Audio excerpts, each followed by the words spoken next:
I'm worn out. I bet you are. worn Cream out. crackered.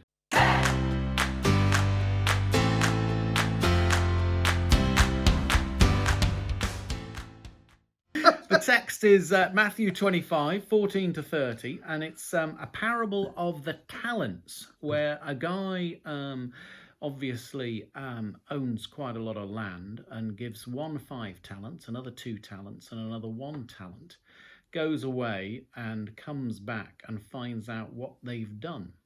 One has made 5 more, one has made 2 more, and one has taken his talent and buried it in the ground. The first 2 are appropriately praised. The third is not. What do you make of this parable? Now you've reminded me what it is. Just in case you were really cream crackered. I'm grateful for that.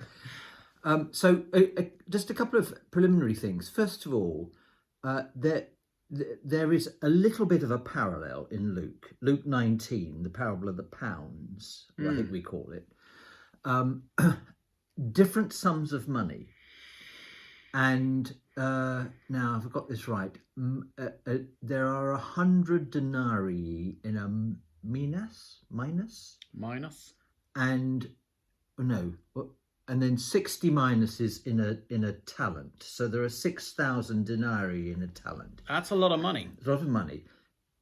Half a lifetime's earnings, they say, in today's terms. It's a lot of money. And in Luke's parable, it's minuses that are minuses, whatever the word is, that they're given. Therefore, a smaller amount of money. Matthew has inflated the amount of money or vice versa. Who knows? Well, you see, the commentaries I've looked at suggest that actually they're probably independent versions from an original source. That it's not a Q source. It's not the common source. Or Jesus could have tinkered with his parable for different audiences. Told it a couple of times or whatever. Who knows? But they're different in that sense, and there's a different intent in them. But Matthew has got these ludicrously huge sums of money. Yeah, if it's half a lifetime, that's about £1 million. Yeah. It's way beyond the ken of the experience of the people that the parable would have been delivered to.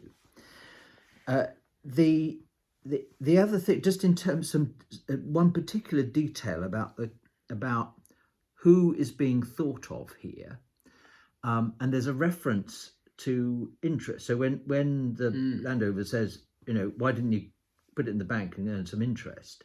The fact that he refers to interest suggests that the landowner or the property owner is Gentile, because of course no Jew would have want to earn interest, and so that paints a picture of, which apparently would not be unusual, of Gentile landowners and property owners who had slaves within the context of Palestine. It's just worth kind of noticing those little details in the story. Some would argue that banking is therefore a biblical principle from this parable, which seems a bit of a stretch. I was just about to use a word that probably I shouldn't use on the video, but which began with B and ended with K, or S actually. But the problem is with this parable, it's been abused to serve all sorts of purposes, including justifying capitalism, which of course this is a pre-capitalist age we're talking about. Anachronistic. So what I try and do with it, or thinking about it for today, is to recognise that it is inserted, or it is the second in a trilogy of parables. So last week we had the wise and foolish virgins. This week we've got talents, and next week it's the sheep and the goats. Now they must be together for a reason. So last week we heard about being prepared, and the necessity of having oil in your lamp, and what might that oil constitute. next week we're going to hear about that what matters is works of justice and mercy. And this week we're hearing about with everything that you're given, what are you going to do with it? And it's nothing to do with money. It is to do with what we hear about next week, I think, which is justice of works of justice and mercy. So in the light, I mean, this for me is the constant thread in Matthew's gospel. In the life we're called to in following Jesus, what is the way in which that life is lived? We live that life with that. We don't take the gift of our faith and bury it just to keep it safe. Do nothing about it. We don't take our gift of faith or the gifts that we discover that we have as human beings, and just hide them or bury them. We use them, but we use them in a particular way. And we use them in loving God and loving our neighbour. We use them in caring for the sick, the poor, the hungry, the homeless. And that's, from Matthew's point of view, that is what matters. So I think so when we look at this parable, I think that's the sense of am I using all that I'm given for these purposes that actually Jesus has given me these gifts for, and just to sort of take a Christological kind of or eschatological look at this, you've got if you see Jesus as the landowner, the property owner, so Jesus is present, then he is away, and then he comes again. So that ties in with this the judgment, which is what we hear about next week. Okay. So you're not convinced, are you? Well, it's interesting because I'm close, but I'm a little bit rogue on this one. So what my view isn't really the view of commentators. So I'll get to that, but it's a bit similar to our difference of opinion from last week as well, where I'm half with you.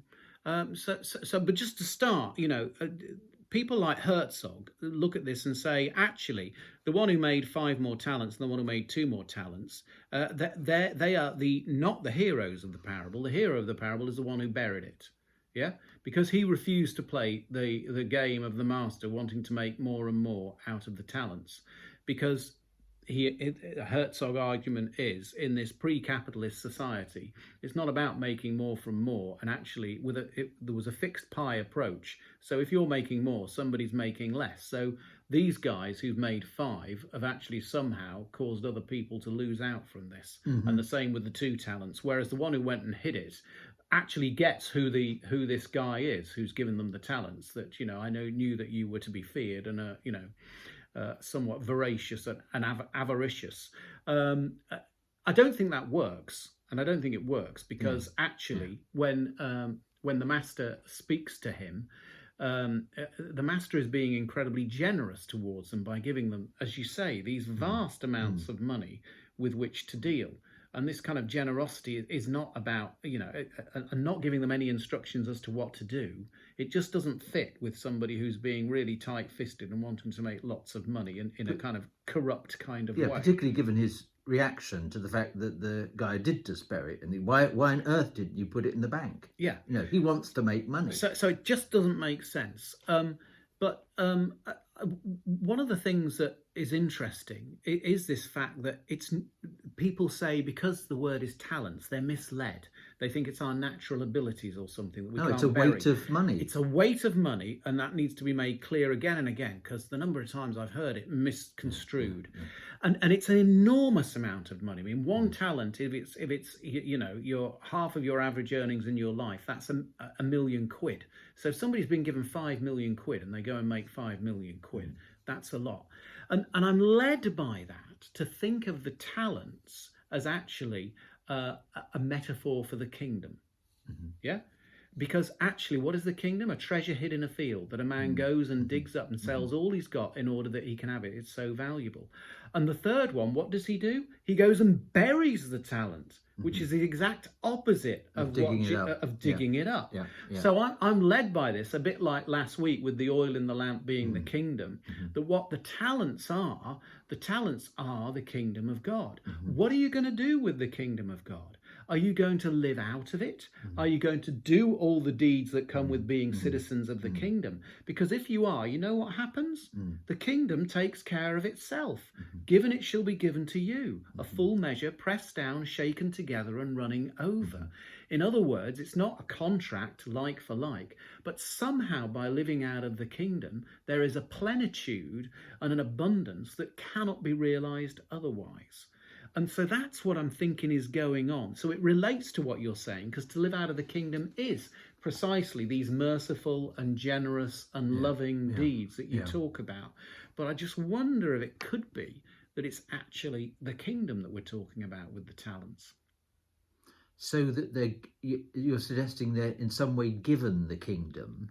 Well, they're given access to the kingdom and they take it by both hands and they go, great, you know what? I'm going to absolutely live out of this.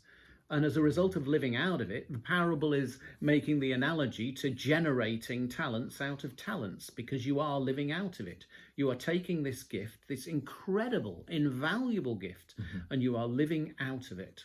So, okay, so the connection I think I would want to, or what I would want to explore then is, because I was beginning to think talent equals faith, and faith is access to the kingdom.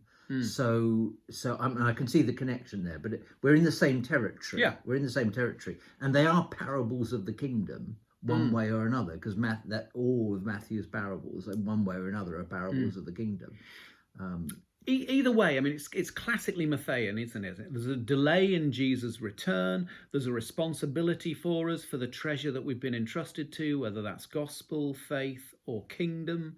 That there is an undoubted return of the master, though it's unpredicted as to when it will be. And the quality and the nature of our waiting and engagement in the meantime is critical. Yeah.